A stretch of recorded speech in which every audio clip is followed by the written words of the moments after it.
Prototipe ketiga KF-21 sukses terbang perdana. KAI jadwalkan uji kecepatan supersonik bila cuaca memungkinkan. Pada hari Kamis 5 Januari kemarin telah terbang perdana prototipe ketiga jet tempur Twin Engine KF-21 Baramai yang mencitrakan bahwa roadmap pengembangan penempur Korea Selatan Indonesia ini berjalan sesuai jadwal.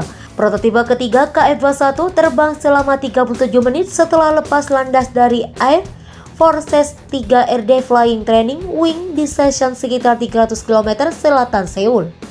Berbeda dengan prototipe sebelumnya, prototipe ketiga ini dilengkapi dengan teknologi yang diperlukan untuk tes kecepatan dan bobot pesawat tempur.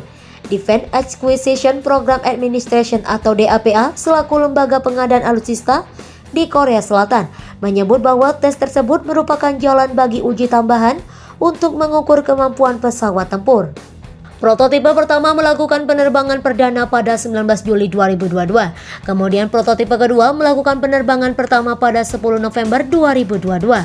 Untuk prototipe pertama hanya digunakan untuk uji kecepatan, sedangkan prototipe kedua digunakan untuk mengevaluasi kapasitas beban struktural pesawat. DAPA menyatakan bahwa mereka bermaksud untuk mulai menguji 3 prototipe lagi secara bertahap selama paruh pertama tahun ini, dengan total 2.000 tes yang direncanakan sampai Februari 2026.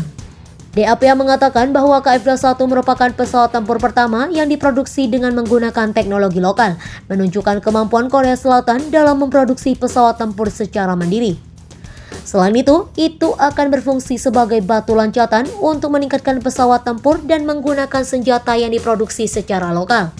Meskipun hanya 65% dari komponen KF-21 dibuat di Korea Selatan, uji terbang prototipe merupakan pencapaian penting bagi negara dengan sejarah produksi pesawat yang singkat.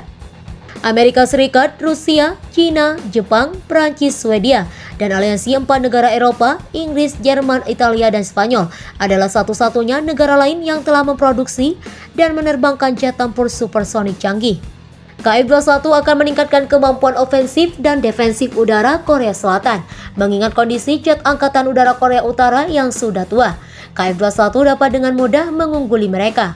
Di masa depan, Angkatan Udara Korea Selatan akan mengandalkan kombinasi jet tempur campuran, yakni F-35A Lightning II untuk operasi penyerangan dan KF-21 Baramai untuk operasi pertahanan udara. Kantor berita Yonhap melaporkan Seoul berencana untuk menguji pesawat tempur KF-21 dengan kecepatan supersonik bulan ini jika cuaca memungkinkan. Mencapai kemampuan supersonik merupakan aspek penting dari upaya pengembangan yang dilakukan Korea Aerospace Industries Ltd atau KAI.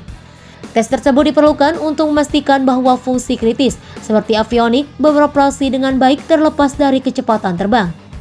Pabrikan bermaksud untuk melakukan tes untuk kecepatan supersonik sekitar bulan Januari. Namun, seorang sumber mengatakan kepada kantor berita Yonhap bahwa tanggal pastinya tidak dapat diungkapkan karena kemungkinan ditunda karena kondisi cuaca.